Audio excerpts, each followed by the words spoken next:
a un nuevo episodio de La Langosta Literaria, un espacio para la literatura. El día de hoy amanecimos con la noticia de que Roger Penrose, el gran divulgador científico y autor de varios libros en el sello Debate, ganó el Premio Nobel de Física. Entonces es el primer autor que gana en esta nueva ronda de premios Nobel 2020. El autor lo ganó en conjunto con otros científicos por sus investigaciones en agujeros negros. Recordemos que Roger Penrose trabajó muy de la mano con Stephen Hawking, de hecho se le considera como un poco el maestro de Penrose en la materia.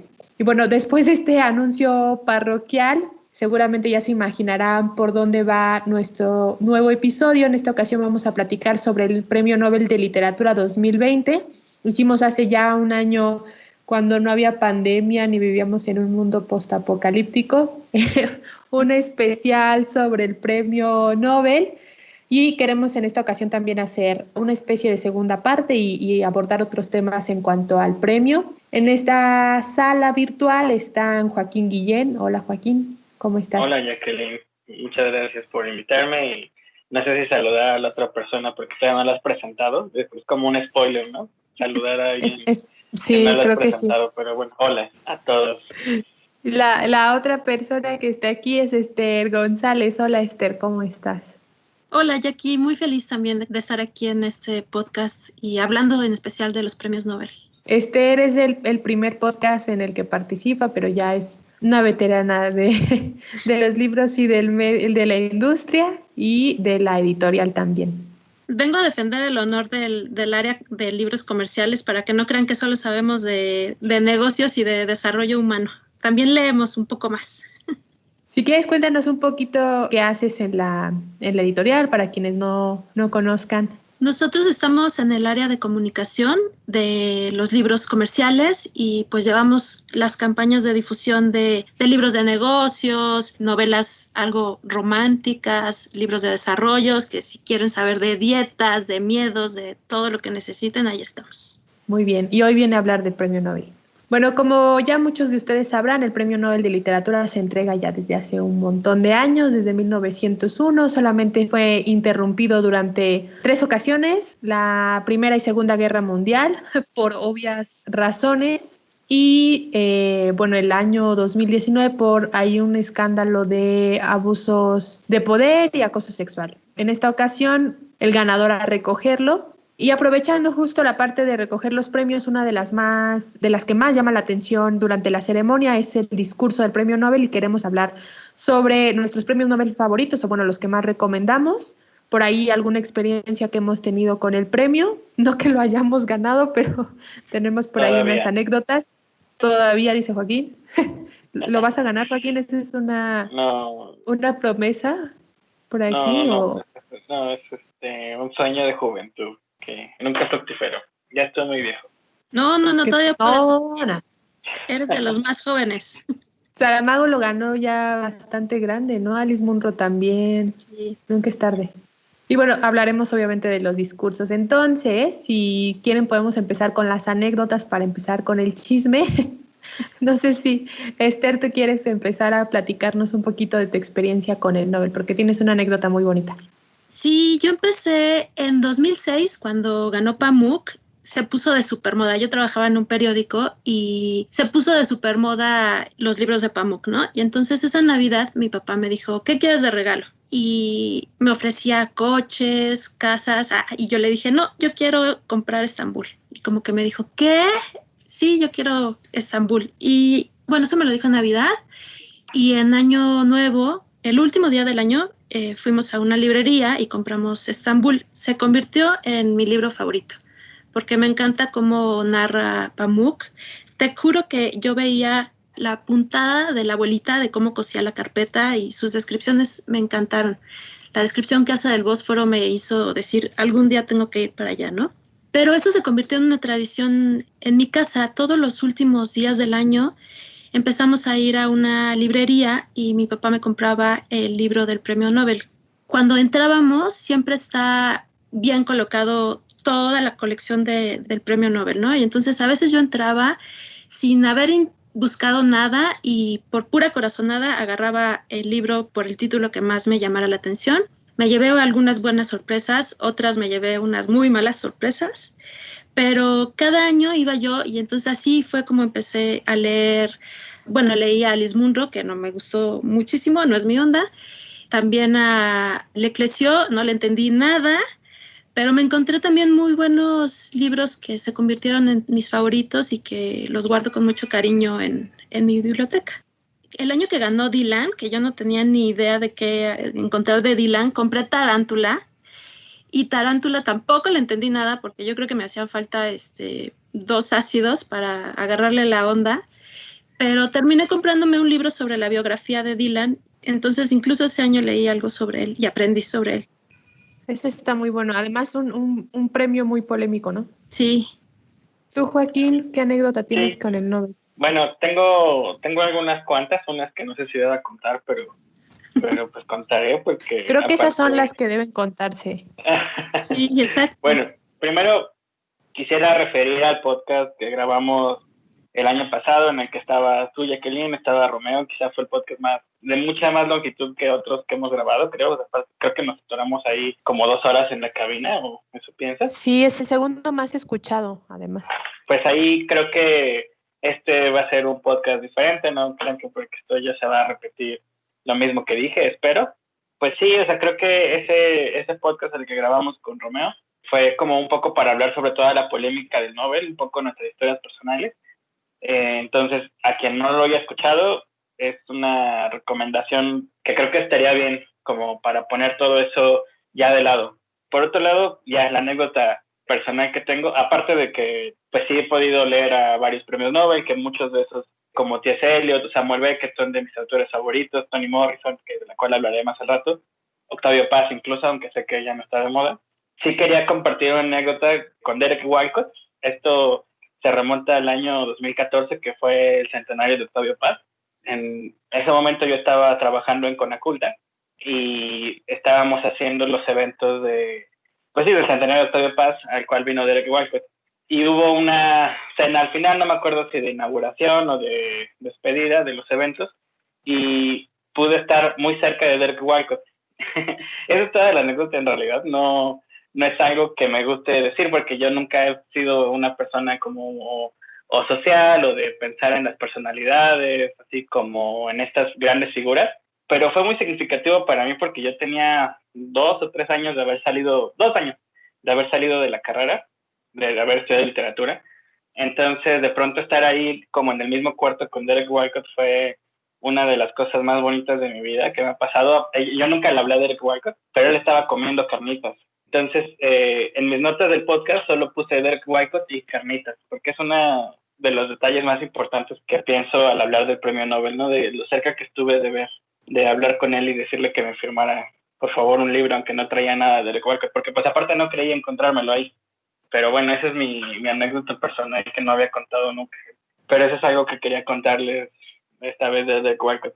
Y bueno, ya hablando de libros, como les dije, sí, siempre, como estos premios Nobel son algunos muy significativos para mí. T.S. Eliot, Samuel Beckett, que ya estoy repitiendo, Toni Morrison, Seamus Heaney, Octavio Paz, García Márquez. Todos esos son libros que cuando uno va creciendo como lector, el Nobel es una especie de indicación, ¿no? De lo que hay que leer. Claro, mientras más creces, mientras más avanzamos, como tanto en edad como en la mirada crítica que tenemos de esos libros, nos distanciamos un poco de eso y entendemos que el premio Nobel no es un premio ni al mejor escritor, ni a la mejor obra, ni nada, ¿no? Solo es una indicación.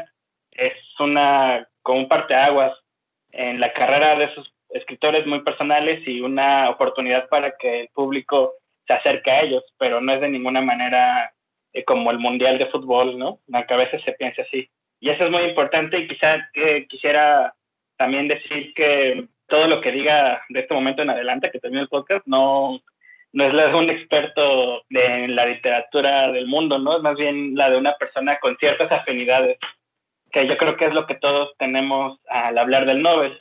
No, nosotros, no hay nadie, yo creo que ni la Academia Sueca ha leído a todos, porque luego premian así a escritores que no han sido traducidos o muy poco traducidos, entonces creo que es imposible que alguien conozca así a todos los escritores que pueden ganar este año, pasados, pero sí nos gusta hacer estas predicciones y sí nos gusta hablar de ello porque al final habla de nuestras afinidades lectoras. Para mí esas afinidades lectoras son las del idioma español, porque es el que hablo, el que conozco, en el que he trabajado. También el de inglés, porque es también otro idioma que hablo, conozco y leo. Entonces, incluso me traje mi playera de Nueva York. Nunca he ido a Nueva York, pero la traigo. Yo sé que no estamos aquí viéndonos como en vivo, pero es como una especie de equipo de fútbol, ¿no? Sobre Estados Unidos, si puede ganar algún autor estadounidense ahora en Premio Nobel. No lo sé. Y tú, Jacqueline, tú tienes aparte una anécdota también chistosa y personal, ¿no? Como con premios Nobel. Ah, sí, porque siempre como, bueno, no siempre, a ver, tampoco. He tenido la fortuna de ir a la FIL de Guadalajara, creo que como 2 veces por gusto y luego las otras veces pues ya por chamba. Y en todas las ocasiones me he quedado como a 2 personas de que me firme el premio Nobel, con Vargas Llosa, con Pamuk, que la de Pamuk creo que no lo puedo contar, por capaz que me corren, con Coetzee o Coetzee o como lo pronuncien correctamente. Él vino a la Ciudad de México y esa era la anécdota que quería platicar porque dio una charla muy buena en la UNAM, no me acuerdo ni con, creo que la dio con Volpi y primero habían dicho no va a haber, al inicio de la charla mencionaron que no iba a haber firma de libros, pero al final creo que el autor estaba muy contento y demás y dijo, bueno, me quedo un ratito y voy a firmar libros. Entonces yo iba con un grupo de personas, con una amiga, otra amiga y el novio de una de esas amigas. Dijimos, bueno, nos formamos, ¿no? Total. Nos formamos con nuestros libritos. Había una fila enorme, ¿no? Obviamente, cuando dijeron va a haber firma, todavía ni siquiera terminaba la conferencia cuando mucha gente se salió para que el autor les pudiera firmar. Entonces pasó la media hora y una amiga dijo, no, no, no, ya había otros amigos formados adelante, los voy a ir a ver, ¿no? Y fue y se metió, se metió allá y nos decía, métanse, métanse, pero pues no, porque ya era demasiado, demasiado obvio. Entonces nos quedamos atrás con la esperanza de que nos firmara. Pasó esta amiga, aparte no le firmaron uno, ¿no? Le firmaron le firmó con un montón y ya nosotros no estábamos tan atrás cuando empezó incluso Volpi a pasar a decir una disculpa, pero es que se tiene que ir, tiene otro compromiso, ¿no? Y la firma ni siquiera estaba planeada y demás. Y entonces la señora que estaba justo enfrente de otra amiga y de mí se puso histérica, ¿no? Se puso de verdad roja y se empezó a enojar y se salió de la firma, y se fue hasta adelante y le empezó a decir, que además yo no sé si el autor hablará español, pero no creo que le entendiera, pero empezó a gritonear a decirle, quería ser autor, ahora fírmale, ¿no? Pero así, con todo y diciéndole, quería ser autor, pues fírmele, no, que le firme y no nos vamos, ¿no? La señora así, necia, necia. Al final el autor le valió un pepino y pues se levantó y se fue porque tenía otros compromisos. Y a lo mejor cuando tú eres solamente fan del autor, dices, ay, qué grosero, qué poca, pero ya que estás un poco como tras bambalinas y te ha tocado trabajar las agendas de autores, sabes que eso es o sea, que te metan esas cosas es la locura, ¿no? Y Esther nos podrá platicar más de eso, pero que se pongan a firmar te rompe toda la agenda porque tiene otros compromisos. Aparte tenía creo que una presentación en un programa de radio, una cosa así. Pero a mí me dio muchísima risa cómo le decía a la señora, ¿quería ser autor? Pues fírmele, ¿no? Como si fuera su Sí, obligación. sí, las agendas en las ferias tienen que ir así a tiempo, o sea, tienes de tal a tal horario para hacer una actividad y te sales. Me acuerdo, no es premio Nobel, pero también cuando tuvimos la firma de Katzenbach se aventó 5 horas y entonces ya no sabíamos si podía seguir firmando, si la mano le funcionaba, qué le hacíamos, qué le pasábamos agua, qué más hacíamos y son agotadoras, pero hace 2 años logramos también nuestra foto con Pamuk, ¿no, Jackie? Yo no me atreví a pedirle una firma después de todas las horas que estuvo ahí con sus seguidores, pero al final logramos una foto que para mí esa fue mi firma. Sí, con Pamuk. Es que a mí me tocaba, yo como llevo la parte de la langosta, me tocaba hacer una entrevista. Me iba a tocar hacer una entrevista con Vargas Llosa, ya tenía mi espacio en agenda. Luego me tocaba hacer una entrevista con Pamuk, tenía mi espacio en mi agenda. Y yo dije, no, pues terminando la entrevista, no, bien fan, saco mi libro y les pido la firma. Pero obvio, las entrevistas se cancelaron, se mueve todo. Entonces siempre, digo, me he quedado como, al menos con ellos dos y con Coetzee a pocos pasos del que al final las firmas de Coetzee sí las conseguimos, pero las otras no. Pues ese fue el segmento de Ventaneando, ¿no? Ventaneando literario. Algún día será nuestro ventaneando. ¿Cómo le pondrías a un ventaneando literario? Letrinas o algo así. Algo como segunda portada o algo así. Ándale, Detrás de la portada. la verdadera portada, una cosa así. Sí, se viven tantas cosas en esta industria que son muy divertidas. Siento que un día va a publicar un libro así, como con todas las verdades de la Ese industria. se va a llamar Risas y Llanto de la Literatura. No, mi verdad. Ahí está tu libro para el premio Nobel, Joaquín. No, mi futuro libro se va a llamar Mentiras que mi mamá me dijo. Esto espero que lo editen.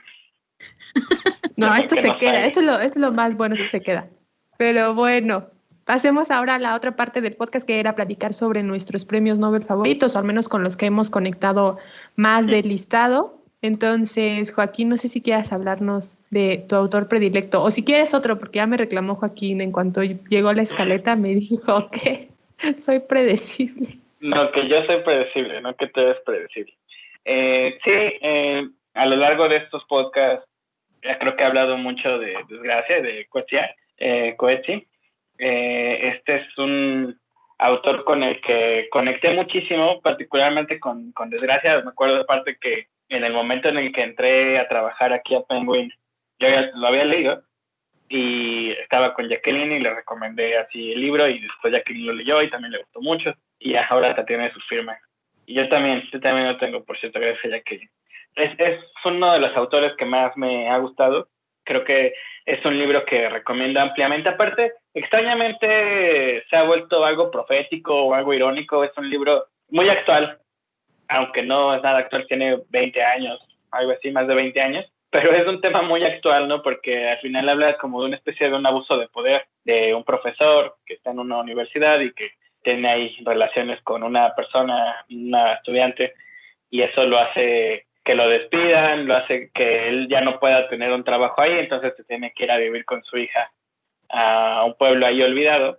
Y creo que, o sea, ahorita que cuento la anécdota, pues parece una sátira o un recuento de hechos de autores que han sido acusados por acoso sexual o por abuso de poder, pero no, esto es una ficción, ¿no? Que está ambientada mucho antes de que estos temas fueran exhibidos, ¿no? Quizás siempre han existido, siempre existieron, pero no han sido exhibidos así como en los últimos años.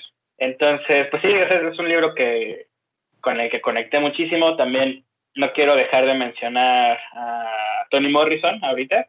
Voy a hablar un poco más adelante de Toni Morrison porque es la autora de la que más tengo fresca en este momento. Pero sí, Toni Morrison me parece una autora muy relevante. Yo empecé leyendo a Toni Morrison con Jack, la novela. Me parece una novela que habla de la ciudad de Nueva York de una manera que pocas otras novelas lo hacen en la vida. No quizás solo Gatsby, de Fitzgerald. Entonces, pues sí, esos autores son esos, aparte de Octavio Paz, como les dije que ya no está de moda, pero... Yo justamente cuando supe que ibas a hablar como de Coetzee, recordé una anécdota de que él ha sido como uno de los pocos escritores del premio Nobel que se ha dedicado a la fotografía. Entonces, desde chiquito a él le gustaba jugar un poco al espía y ponerse a ver a lo lejos a la gente y entonces les tomaba fotos. Y así es como él empezó a través de la fotografía como a describir personajes y a fijarse como en cada detalle de los gestos que hacía, de la forma en la que se movía corporalmente. Y creo que hay muchos escritores que utilizan como la tecnología también como herramienta para desarrollar ese lenguaje del que hablas. Hace poco estaba escuchando también a un autor que traíamos en agenda y le preguntaban que cómo hacía una descripción tan perfecta de Nueva York, ¿no? De Manhattan. Cómo a lo mejor tú vas, lo visitas y no recuerdas tan detallado, ¿no? Y él contaba que a través de Google Maps regresó a esos sitios donde plasma la novela y se metió a hurgar entre las calles y encontraba esos lugares donde vendían las flores que él cuenta. Y pues está padre que haya todo también tecnología de apoyo para que ellos lo utilicen y desarrollen todo ese lenguaje que nos maravilla de cómo son tan descriptivos muchos de los autores. Sí, creo que como esto que dice de cómo van construyendo también las fotografías o así. Yo nunca he ido a Nueva York, ¿no? Y he hablado, o sea, traigo una playera así del Estatua de la Libertad en este momento y hablo, ¿no? De cómo construye jazz Nueva York y Fitzgerald y Salinger y todos estos autores que me gustan. Pero la realidad es que mi Nueva York es una construcción literaria. Es una construcción que leí en novelas, que vi en películas, que conozco a través de eso. Y es quizá uno de los clichés más grandes de la literatura y del arte, decir que leer un libro es un boleto de avión para conocer a otro lugar. Y es un cliché, pero pues los clichés casi siempre tienen algo de razón, ¿no? Y es eso, o sea, hay autores que pueden llevarnos a vivir todo esto. Y para regresar un poco a lo del Nobel, creo que muchos de estos autores del premio Nobel sí tienen esta intención como de su país, ¿no? O sea, no son autores, al menos los que yo conozco, los que he leído, no son autores que estén como escribiendo en una nube sin pensar en su país o sin pensar en su idioma. Siempre son autores que escriben desde ahí, que escriben desde su idioma, que escriben desde su tiempo y que se alejan mucho de la temporalidad o incluso de la universalidad o la globalización, ¿no? Que al final son autores que se hacen internacionales porque tienen este aparato después de que el premio Nobel los legitima, pero realmente son como muy locales, ¿no? O sea, no desconocidos, pero sí escriben desde ahí, los que he leído, y eso me parece importante. Sí, yo estoy totalmente de acuerdo. Yo les quiero platicar de mi libro favorito, que justo como decía Joaquín hace rato, uno desarrolla como afinidades y también se encariña con los premios Nobel justo por estas afinidades. Y cuando yo empecé a leer a Svetlana Alexievich, me encantó. Ella hace una especie como de mix entre periodismo y narrativa y es la primera premio Nobel que es ganadora y sus libros son no ficción. Y el libro que a mí, bueno, que yo leí es el de La guerra no tiene rostro de mujer, que lo escribió en 1985, pero me pareció súper actual en el 2015 que ella ganó el premio. Y ella narra ahí, ella estaba en Bielorrusia, cómo las mujeres tuvieron que adaptarse a la guerra cuando se acabaron los hombres. O sea, murieron tantos hombres que ellas tuvieron que entrarle, ¿no? Y entonces empieza a entrevistar a muchas personas y te narran cómo, por ejemplo, algunas se ponían tacones a pesar de que tenían jornadas larguísimas de trabajo, a veces 1 o 2 días sin parar, aliviando enfermos, y se ponían tacones porque necesitaban no perder esa feminidad frente al horror que es una guerra, ¿no? O sea, se podían pasar horas arreglándole una pierna amputada a un soldado, pero sintiendo que traían sus tacones, ¿no? También narra la historia de una mujer del Ejército Rojo que un día estaba ya tan aterrorizada que se puso una mascada roja con una flor en el cuello y dijo, esto va a hacer que yo recuerde que soy mujer, que tengo mi familia, que me amo yo a mí misma, ¿no? Y resulta que hubo un ataque muy fuerte, tuvieron que correr del cuartel para salvar sus vidas y tuvieron que camuflajearse en el bosque o donde estaban. Y resulta que a la que descubren por la pañoleta es a ella y la matan. Entonces todas sus compañeras escondidas estaban aterradas de cómo por un elemento fue la única sacrificada en ese ataque. Entonces lo que hace esta Svetlana, digámosle Esbe porque no está tan fácil su nombre, es este mix de testimonios que siento que muy pocos autores lo logran, ¿no? Hay muchos que tratando de hacer este tipo de investigación periodística y metiéndole novela, al final terminan como con un cuento mágico, inventando guiones que parecen un cuento de hadas y que al final no terminas creyéndoles la historia. Y Svetlana lo logra perfectamente y no es un trabajo de un libro nada más, ¿no? Es un trabajo que ella desarrolló durante toda su carrera con sus editores, que ella agradece mucho también a sus editores el apoyo que le dieron. Y tiene otro libro acerca de Chernobyl, y me parece que se convirtió en uno de mis favoritos justo por esta afinidad de que ella es periodista y narra todo lo que investigó durante muchos años.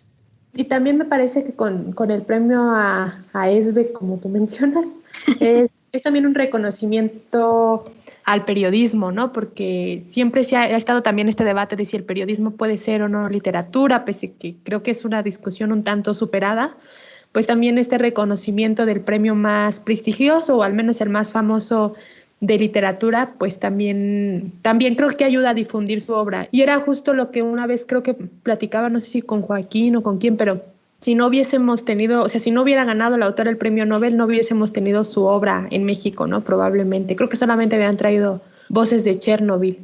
Siguiendo con el ventaneando literario, hace poquito la autora tuvo varios problemas con las autoridades de lo que era Chernobyl. De hecho, tuvo que huir por ahí de Bielorrusia, que era donde estaba ella. Fue todo un escándalo, pero es increíble que después de tantos años y de tanto tiempo también de publicado el libro sigan con el tema, ¿no? Y sigan aferradas las autoridades a que así no fue, ¿no? A que ellos Sí. hicieron bien las cosas. Es que a mí, por ejemplo, me encanta que leo algún novel y que siga dando material para un ventaneano, ¿no? O sea, que Svetlana sigue en la política y salió corriendo de Bielorrusia ahorita en agosto y está metida también como en la política de su país. Se acaba de proclamar, creo que lleva 26 años el presidente de Bielorrusia. Entonces ya lo quieren quitar y él no se deja y entonces ella ya armó un consejo para derrocarlo junto con otros autores y entonces esta mujer no para. Eso también me encanta mucho de ella. Yo quisiera retomar un poco lo que dijiste, Jacqueline. Es una cosa que tenía en mis notas. También de lo del premio al periodismo. Creo que para todas las personas que estamos interesados en el Nobel como premio y que intentamos hacer predicciones o que analizamos o sí, parece que tenemos a veces nuestro pizarrón ahí de a quién le va a tocar el siguiente o qué significa, ¿no? Y como todo con esta teoría de conspiración. Pero lo cierto es que no sirve de nada, porque el Nobel es totalmente impredecible, porque pues, premia toda la literatura, no hay como restricción, pero sí parece que de pronto el Nobel tiende a premiar o corrientes, o a premiar lenguas, o a premiar generaciones, ¿no? Dicen de Svetlana que parece que fue un premio al periodismo y se siente, ¿no? Como que es un reconocimiento de este premio tan prestigioso hacia todos los periodistas, y se siente y se vive, igual cuando fue lo de Bob Dylan, ¿no? Como un reconocimiento a la música y demás. Y lo mismo, o algo contrario, pasó con otro autor de premio Nobel que me gusta mucho, que es Kazuo Ishiguro, de que sí estoy seguro de que este sí hablé el año pasado, pero en cuanto se lo dieron a Kazuo Ishiguro, bueno, yo ni esperaba que se lo dieran a Ishiguro, porque de todos los escritores de su generación, yo juraba que se lo podrían haber dado más a Ian McEwan. Entonces, cuando se lo dan a Ishiguro, lo primero que pienso es, bueno, pues ya Ian McEwan ya no tuvo oportunidad de que le dieran este Nobel, porque un poco parece repetir, ¿no? Y parece no tener una continuidad, que bueno, quién sabe, a lo mejor gana McEwan este año, ¿no? Y todo esto que estoy diciendo no tiene nada de sentido. Pero pues es lo que sucede, ¿no? Con el Nobel, con esta idea de la premiación a corrientes, a géneros. Sí, completamente de acuerdo contigo. Y además, sí es un premio un tanto político, ¿no? También responde por ahí a otras agendas, creo, ¿no? No es quizá tan objetivo en ese sentido. La pregunta es de a quién responde, ¿no? Porque parece que dices, como, sí, justo, ¿no? Es un premio político, pero después te sacan cosas como las del año pasado, que entonces, o sea, ya no se vuelve el político que uno pensaba que era. Entonces, parece que más bien hay muchas agendas, más que una agenda atrás de eso. Sí, pues si no me equivoco, es un consejo de 10 personas los que deciden. Yo estaba leyendo una nota hace unos días de los posibles candidatos. Ya ven que siempre sacan como que sus posibles apuestas, ¿no? Y entonces hablaban de algunos autores que yo la verdad no conozco, pero también hablaban del eterno Murakami, por el que ya todos apuestan. Murakami. Sí. Pero ahí en esa nota descubrí otros que se escuchan bien, que yo no he leído, que es como Jamaica Kincaid. Y pues a ver quién será el ganador. ¿Esa persona que dijiste es tu gallo? De los que leí, sí, porque además es mujer, es feminista y estamos ahora en tiempos de... Sí, podría ser. Bueno, yo les voy a platicar rápido, si no, si no nos vamos por la rama. Les voy a platicar rápido sobre, no sé si es mi premio Nobel favorito porque está en el listado Alice Munro y a mí me gusta un montón, pero quería platicarles sobre uno que en lo particular en estos tiempos de pandemia, como que lo he descubierto de nuevo, si eso es una palabra adecuada, que es Ernest Hemingway y en específico con el libro París es una fiesta, porque es un libro muy, muy bonito y habla, obviamente nos presenta a un Hemingway muy joven, ¿no? A que apenas es aspirante escritor, que vive al día junto con su pareja en París, ¿no? Decide él irse allá porque quiere aprender a escribir y obviamente si habrán visto la película que hizo Woody Allen sobre Medianoche en París, se imaginarán por dónde va el asunto. De hecho, esa película está muy, muy, muy sospechosamente inspirada en el libro de Hemingway. Digo, en el libro de Hemingway no hay viajes en el tiempo ni nada, pero sí un joven aspirante escritor que conoce a muchas figuras que para en aquel entonces ya son importantes, ¿no? Como Fitzgerald, por ejemplo, entre muchos otros, de la llamada generación perdida, que pues de perdida no tenía nada. Y a mí me gusta mucho y en estos momentos más porque lo que hace mucho Hemingway, y creo que es otra actividad que muchos autores han mencionado que les ayuda a escribir, es caminar, ¿no? Camina muchísimo, él se la pasa caminando por las calles de París y mientras camina, él va pensando, ¿no? En lo que en muchas cosas, en muchos temas, en su vida diaria, en cómo salir de las cuentas al día y sobre todo en cómo escribir, ¿no? Incluso también, obviamente, él era muy ojo alegre, digámoslo así, entonces en las mujeres también piensa bastante. Y es un libro muy bonito, a mí me gusta mucho porque creo que este Hemingway primerizo o aspirante a novelista, pues tiene quizás esa parte que después en su obra se vuelve un tanto cínica, ya no está presente. Y a mí me gustó mucho porque es descubrir otro lado de otro autor, ¿no? Como de estos, pues sí, un poco de los sueños que tiene uno de joven y demás. A mí me gustó, me gusta muchísimo y tiene, por supuesto, muchísimos cameos muy interesantes y tiene muchas anécdotas muy, muy interesantes. Es un libro chiquitito, pero muy, muy bonito. Y como les decía, ahorita en tiempos de pandemia que uno no puede salir, al menos salir, como decía Joaquín, no viajar a través del libro a París y caminar por sus calles y demás, pues es una experiencia también. Muy padre. Entonces es un libro que yo recomiendo muchísimo. Es un autor también al que recomiendo bastante. No sé si ustedes ya han leído algo de Hemingway o les guste o lo odien. A mí lo que me gusta de Hemingway es que él habitaba las ciudades, ¿no? Para después describirlas. Y entonces, pues también te hace una descripción muy buena de Cuba, por ejemplo. Y ya ves que tiene su estatua ahí en el bar este de Floridita. Y él también se sentaba a observar cómo transcurría la vida. Y entonces te la narra en sus libros. Y eso es lo que a mí me gusta de él. No sé qué opine Joaquín. No, Hemingway curiosamente es uno de los autores de la lista de estadounidenses a los que no he podido entrar tanto como otros, ¿no? O sea, sí, no quiero verme payaso. ¿Cómo se llama? A Farewell to Arms. No me acuerdo cómo se llama en español. Pero bueno, A ¿Por Farewell qué to no la de Arms. las campanas, no? No, ¿No? ese es ¿Ese el es otro, For otro? Whom the Bell Tolls.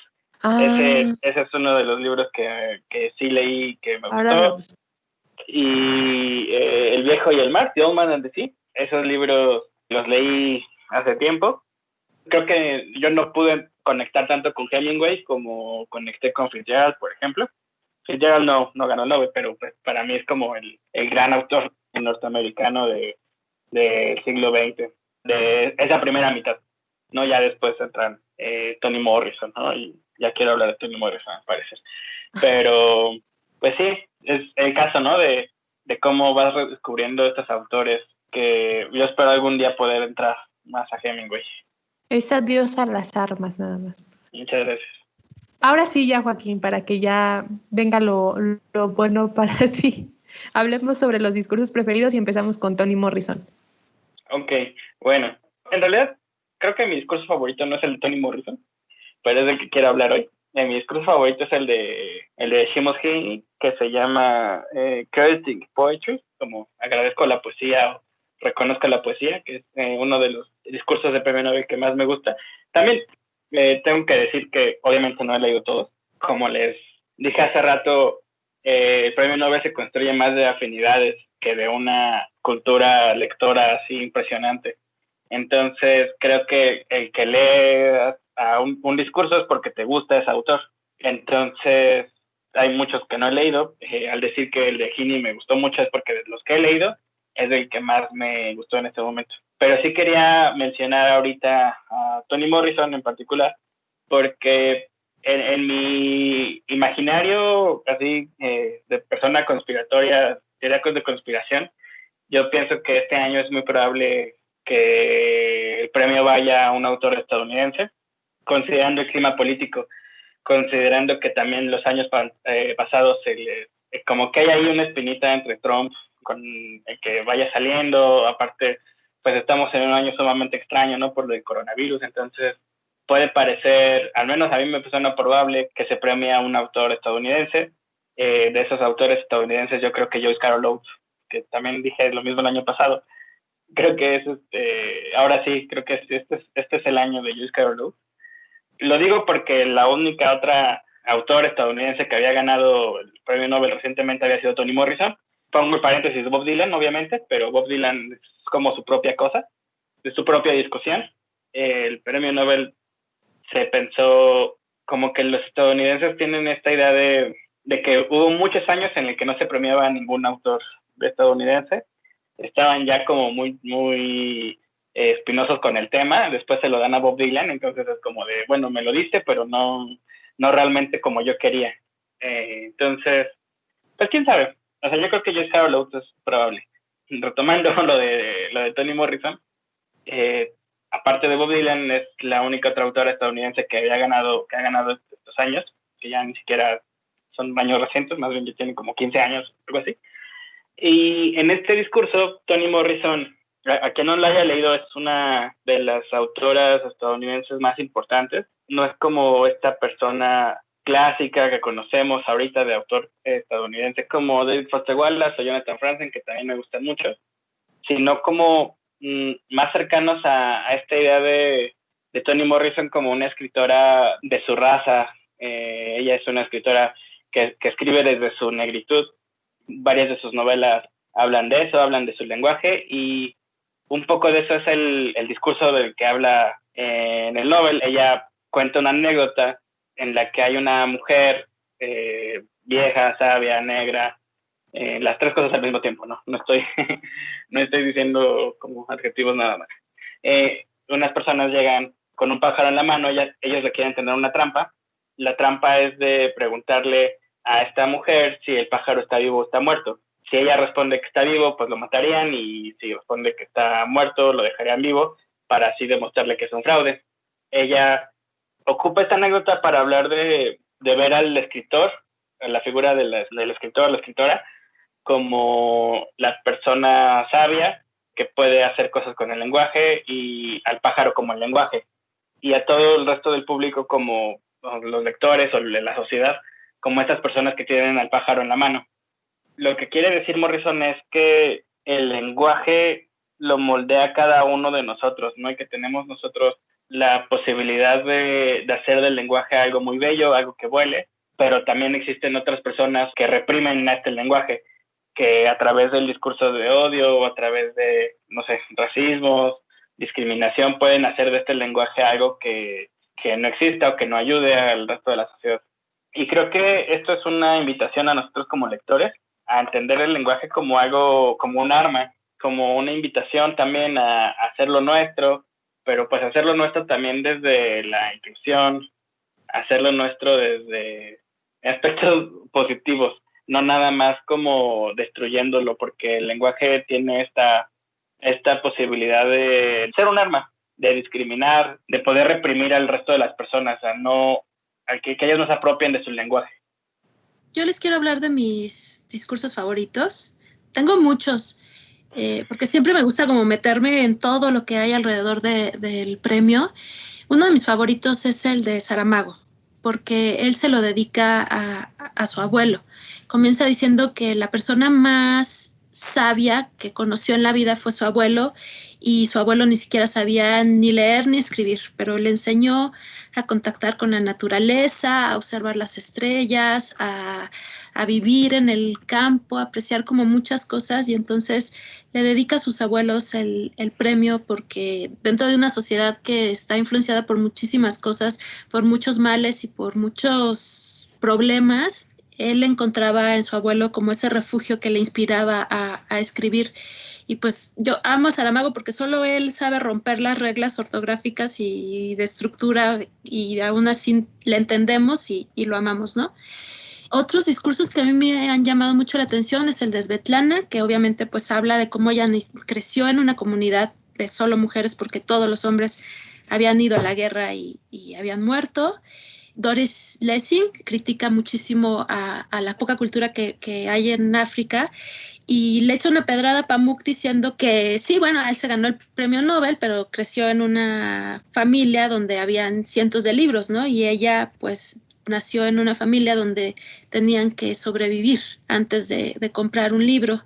Otro de los discursos que a mí me han llamado mucho la atención fue el de Dylan, porque yo no estaba de acuerdo con el premio. En ese año yo pensé, me van a joder mi tradición, ¿con qué libro voy a ir a comprar con mi papá ese año? Y bueno, después encontré que escribió Tarántula y terminé comprándome la biografía de Dylan, pero esperaba yo mucho la premiación y me pareció muy honesto porque empieza diciendo que cuando a él le avisaron que había ganado el Nobel de Literatura, no entendía. O sea, él también se quedó como, ¿yo por qué, no? O sea, yo escribo canciones y yo no he hecho, o sea, mi libro es Tarántula, ¿no? No tengo ninguna trayectoria literaria. Y es muy honesto y empieza a hacer un trabajo de reflexionar por qué pudo él haber ganado un premio Nobel. Después se va a platicar como de las obras que lo han influenciado. Les comentaba que casi se avienta un chiste así de que me influenció la Biblia y me influenció el catálogo de IKEA, pero habla mucho de que él empezó leyendo Moby Dick, y a través de Moby Dick pues él encuentra que las cosas, hay que ver las cosas de una forma más profunda, porque todo el mundo se fija en lo superficial. Y luego hay una anécdota que cuenta de que va a un concierto, a él le gustaba mucho el folk, empezaba a tocar en bares, y se va a un concierto de Buddy Holly, y ahí se quedan viendo fijamente y él siente como que algo, no sé, un calambre que no entiende, ¿no? Y se va del concierto, y a los 3 días Buddy Holly muere en un accidente de avión, y entonces Dylan se da cuenta que ese calambre que sintió fue Buddy Holly transmitiéndole su poder, ¿no? Y como la responsabilidad que tenía ante esa generación para crear música un poco más profunda y que diera un mensaje. A lo mejor podemos escuchar a Buddy Holly y decir, esto es súper fresa y no lo entiendo, pero en esa época tenía como una responsabilidad con la juventud y el poder que él tenía con la música. Y entonces Dylan siente que Buddy Holly le pasó su foie. Y a partir de ahí él toma esa responsabilidad de hacer composiciones un poco más profundas, y en eso trabajó, en tratar de ver las cosas entre Moby Dick y el foie, hacer cosas más profundas y más que llegaran más a la gente. Y termina diciendo que pues muchas gracias por el premio, pero que él lo que hace es componer música, y la música es para escucharse en conciertos, no para leerse en una hoja como los libros, y que finalmente pues no entiende mucho el por qué lo ganó. Y ya, entonces, y se los agradece. Y ahí fue cuando dije, bueno, órale, va, órale, Dylan, llévatelo, porque ya, me caíste bien, porque ese año yo estaba como muy enojada, no entendía por qué le daban a él un premio de literatura. Lo que es curioso de Bob Dylan es que creo que todas las personas que pensamos en estos, como que somos los que intelectualizamos o las que pensamos o razonamos por qué le dieron ese premio. Y yo creo que, o sea, él más o menos lo dice en su discurso. Sí me acuerdo que habla mucho de Moby Dick. También creo que se habla de la tradición oral, de la poesía, que al final Bob Dylan es como este representante de él, ¿no? Entonces, como que al mismo tiempo es el público el que dice, pues sí, claro, a Bob Dylan, después de todo, sí tienen razón. Y el mismo Bob Dylan, ¿no? Como poniéndose en la tradición oral, pero también hablando de Moby Dick, que no es cualquier cosa, ¿no? Moby Dick es una novelota también fundacional de la literatura estadounidense, de la cual él, al hacerla o mencionarla, pues pertenece o se deja formar parte de esta misma tradición. El día de ayer estábamos revisando desde dónde nos escuchan también en La Langosta y bueno, salían, obviamente México es principal, pero un 35-40% es desde varios países de Latinoamérica, entonces mandamos saludos a todos allá, Colombia, Argentina, etcétera. Pero me estoy dando cuenta que, bueno, hemos dicho el FUA, ventaneando, que son cosas bien mexicanas. Pero cuando puedan, busquen así tal cual, que es Ventaneando, que es un programa de chismes mexicanos del espectáculo. Y el fue así, búsquenlo, porque ese sí, no sé cómo explicarlo, entonces busquen el video.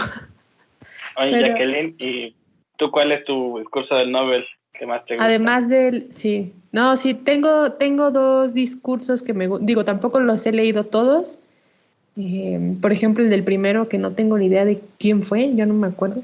Lo buscamos hace un año para el otro podcast, pero ya no me acuerdo. No sé cómo serían esos discursos, pero de los que sí he leído, los dos que más me gustan son el de Vargas Llosa, que yo sé que Vargas Llosa en estos momentos es muy polémico y demás, y el de Alice Munro. Y el de Alice Munro me gusta muchísimo. Los dos tienen algo en común y es que hablan de la infancia, creo. Entonces, no sé, ahí hay algo. Alice Munro, pues ella cuenta que ella tampoco se imaginaba jamás que iba a ser una escritora. De hecho, ella también es una autora como Saramago, que empieza tarde su trayectoria literaria. Alice Munro cuenta ella ya pues es una persona grande, entonces viajar le costaba muchísimo por temas de salud y demás, pues no podía, entonces fueron varios a grabarla del premio Nobel y así es como hace su discurso a través de una entrevista. Y en esta entrevista ella cuenta cómo cuando era niña, lo que más recuerda a ella sobre literatura es que cuando leyó La Sirenita, le sorprendió muchísimo que tuviera un final triste, ¿no? Que es que se convierte en espuma la sirenita. Entonces, que ella le molestó muchísimo y que recuerda mucho cómo se salió de la casa corriendo y se puso a dar vueltas alrededor de la casa muy enojada y se sentó y se puso a escribir una historia alterna, ¿no? De la sirenita, de cómo crear con un final feliz. Entonces, que a partir de eso ella cree que esa fue como su primer acercamiento hacia la literatura y hacia crear algo. Y me llamó mucho la atención porque me pareció una historia muy bonita también y que yo creo que, bueno, si han leído La Sirenita o si han leído alguna historia de estas infantiles, entre comillas, pues igual podríamos identificarnos por ahí. Y la de Vargas Llosa me gusta mucho desde que empieza, ¿no? Porque dice que lo más importante que le pasó a él fue a los 5 años y fue aprender a leer. Y a partir de eso él te va describiendo pues una especie de trayectoria literaria en el sentido de sus lecturas, ¿no? De qué leyó, habla por ejemplo de Julio Verne, por ejemplo, o de Los Tres Mosqueteros también, que fueron literaturas que él hizo de niño y que le gustaron mucho. Y no sé por qué, no sé por qué me gustan mucho estos, porque yo no leía de niña, salvo Harry Potter, y creo que ya la leí un poco grande. O sea, no tenía, digamos que iba empezando a leer y demás. México en general creo que es un país pues que lee poco, ¿no? En general y en la infancia creo que menos, pero me gustaron mucho estos dos discursos porque hablan justo de la importancia que es para un autor pues aprenderla a leer, ¿no? Y tener estas primeras lecturas. Me gustaron mucho y se los recomiendo también, están ya ahí en La Langosta. Pues no sé, yo creo que podríamos cerrar con nuestras predicciones, o no sé si han leído también antes de pasar para allá, no sé si han leído ustedes los discursos de Vargas Llosa o vieron la entrevista a Alice Munro. Yo me acuerdo del de Vargas Llosa, me acuerdo, más bien que lo vi en vivo, no recuerdo haberlo leído, recuerdo haber visto el video, quizás, espero no estar soñando porque como que lo tengo muy vivo, y no, el de Alice Munro no lo ubico, y también una nota de lo que decías de la invitación a leerlos los que están en La Langosta. El discurso del Nobel del que hablo de Toni Morrison está en este libro que recientemente salió en Lumen, La Fuente de la Autoestima, y ahí está su discurso para que lo lean todos. Digo, lo pueden buscar en inglés, en la página del Nobel también está, pero en la traducción, una buena traducción seguro lo encuentran en Lumen. Y el de Svetlana Alexievich, Alexievich, seguramente lo estoy diciendo mal, pero ese también lo pueden encontrar en el libro Los últimos testigos. También está en debate, igual por si quieren. Pero bueno, pues ya casi se nos acaba el tiempo. Este 8 de octubre a las 6 de la mañana, hora de México, por si se quieren levantar muy temprano y saber quién va a ganar el premio Nobel, pues nos darán el anuncio. Pero creo que podríamos cerrar con nuestras predicciones de quiénes van a ganar. Entonces, no sé, Joaquín, Esther, ¿qué opinan? Pues justo en este tema de afinidad y porque yo ahorita la estoy empezando a leer, me encantaría Chimamanda. Ese es mi gallo. ¿Tú, Joaquín? Pues bueno, yo ya dije hace rato el mío.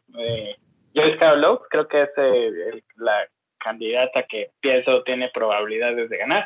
Creo que hay otros. También estaba leyendo un artículo hace rato en el New Republic que salió 6-5 de octubre, donde ponían ahí como los candidatos que pueden estar ganando. Aparentemente las casas de apuestas tienden hacia autores chinos esta vez. Curiosamente no está Joyce Carol Oates, como la primera vez en una década que no está en los candidatos en las casas de apuestas. Sin embargo, este mismo artículo dice del New Republic que no hay que hacerle caso a estas casas de apuestas porque sigue apareciendo Amos Oz como candidato, pero Amos Oz ya falleció. Entonces, no, esas casas de apuestas no tienen mucho sentido. Pues sí, eso pienso. ¿Tú, Jacqueline, tienes alguno que creas que pueda ganar o que te gustaría que ganara? Pues me gustaría que ganara Margaret Atwood, que es mi galla todos los años, pero no gana. No sé si va a pasar Digo, podría ser. Ahorita que dijiste lo del autor chino o autora chino, pues tiene todo el sentido del mundo por los momentos que estamos viviendo. Me gustaría también que quizá ganara un autor comercial. El otro día puse en Facebook, encontré un artículo que ponían como, ya es hora de que gane Stephen King, ¿no? Y lo puse y me comentaron ahí que estoy loca. Entonces, me gustaría eso, pero no creo que pase en la vida. No sé, yo creo que va a ganar un autor desconocido, como suele pasar. Pero está bien porque así lo conoceremos. Me gustaría que ganara Margaret Atwood. Creo que esa va a ser mi apuesta, pues, pero no. Y creo que sí está entre las favoritas de este año, ¿eh? Sí, pues cuando el año pasado que fue todo lo del Me Too y que incluso pues el Nobel se suspendió por eso, creo que decían que ahora sí, ¿no? Era como ahora o nunca. Tanto ella como Joyce Carol Oates. Entonces habrá que ver. Bueno, pero que ya no esté ni Carol Oates en las apuestas, pues sí, ya. No creo. Pues ahí está. Y nada más. Unos Tony al que gane. Ay, sí. Unos tacos. A mí me los traen hasta Hidalgo, O sea, no.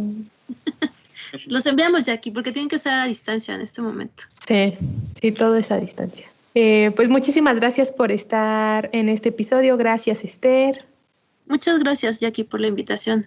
Gracias, Joaquín. No, pues muchas gracias, Jacqueline, y gracias a Álvaro, Esther y a todos los que nos escuchan. Y además de agradecer, por supuesto, a la edición que se va a aventar Álvaro, nada más dejarles como comercial último que pueden, bueno, para la gente de la República Mexicana, puede ganarse un Kindle o lector electrónico. Pueden participar en la Langosta Literaria. Hay una liga, un concurso que estamos haciendo en el que ustedes pueden seleccionar a su candidato preferido o pueden escribir quién creen que ganará el premio Nobel y si son la primera persona, ganan. Entonces, por si quieren participar. Muchas gracias de nuevo y nos escuchamos en la siguiente. Bye. Bye. Gracias, bye.